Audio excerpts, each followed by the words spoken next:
Ved på den, ikke? Yes, okay, vi vil gerne snakke om den franske revolution. Og det er lavet af Alexander, Peter og Pedersen og Åbo. Godt, først, det startede med Ludvig den 16. Så var den franske konge kaldt til stændersamfund. Det gjorde han, fordi at de stod meget dårligt økonomisk Frankrig, fordi de havde været i mange krige på det sidste. Og samtidig så stod de også dårligst, fordi at både de gejstlige og de adelige, de betalte ikke skatter, så det var kun sådan hele folk, kan man sige, udover de gejstlige adelige, der betalte skatter. På den måde så var der meget indkomst, de ikke tjente. Men stænderforsamling, det var opdelt i 3 stande. Den første stand, den bestod af de gejstlige, som var 120.000 mennesker. De ejede cirka 10% af landbrugsjorden, og så fik de så også indkomst fra tiende, som alle skulle betale. Og så var de var så fritaget for skat, men de lavede sådan frivillig bidrag på 3% af deres indkomst. Den anden stand, det var de adelige, de bestod af 350.000, og de ejede 20% af jorden, og de var fritaget helt for skat. Og så den tredje stand, det var så nærmest resten af folket. Det kunne både være rige købmænd, men også de helt fattige. Og det bestod af 26,5 millioner cirka. Og de var så krævet til at betale skat. Men de var så også... Ja, det var så. Stop. Du gik det for langt.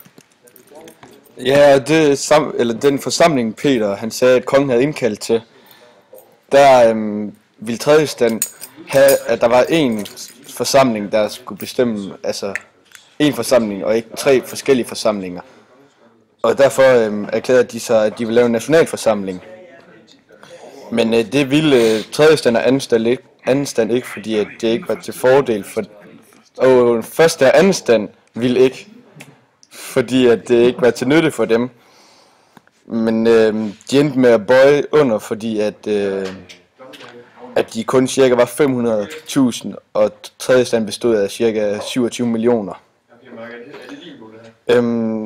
Og det førte så til uroligheder i Paris. Og derfor samlede kongen tropper.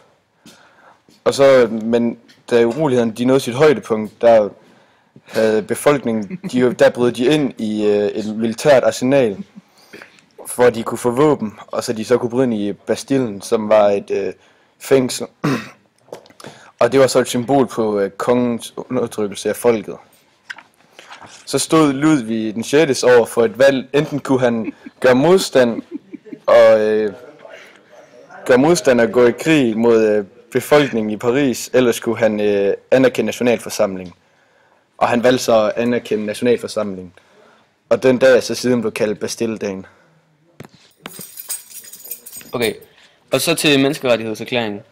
Den op til menneskerettighedserklæringen, den blev skrevet, der havde nationalforsamlingen vedtaget at ophæve mange af de adeliges og gejstliges rettigheder. For eksempel var gejstligheden gav afkald på 10. Altså kirkeskatten, og herremændenes, eller de adeliges, de havde en særlig domstol, som også blev fjernet. Og menneskerettighedserklæringen, den minder meget og var inspireret af USA's uafhængighedserklæring, i det at den både er liberal, og den bunder i, at alle mennesker fødes og forbliver frie, og alle mennesker fødes lige. Og derudover så bygger den også på værdier som frihed, ejendomsret og sikkerheden og retten til modstand mod undertrykkelse. Og med den franske menneskerettighedserklæring, der forkastede nationalforsamlingen det feudale stændersamfund. Altså retten, den kom ud til det feudale stændersamfund blev forkastet til fordel for at retten den kom ud til, at folket det blev delt op i 1 niveau i stedet for 3 niveauer, så de fattige også fik noget at sige. Og Ludvig han underskrev erklæringen i september 1791. Ja, og her kan vi så se et udsnit af menneskerettighedserklæringen, hvor først her, der står der, at menneskerne fødes og forbliver frie, igen inspireret af liberalistiske tankegange og den amerikanske uafhængighedserklæring.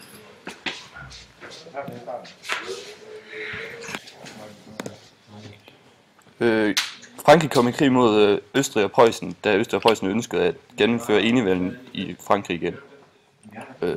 Dette ville være optimalt for Ludvig, som jo var konge og derfor mistænkte folket Ludvig for at være elevsommefjenden. Det fik så småborgere og arbejdere til at storme kongeslottet den 10. august 1992. Dermed blev kongedømmet så til en republik, og senere blev Ludvig og hans kone Marie halshugget.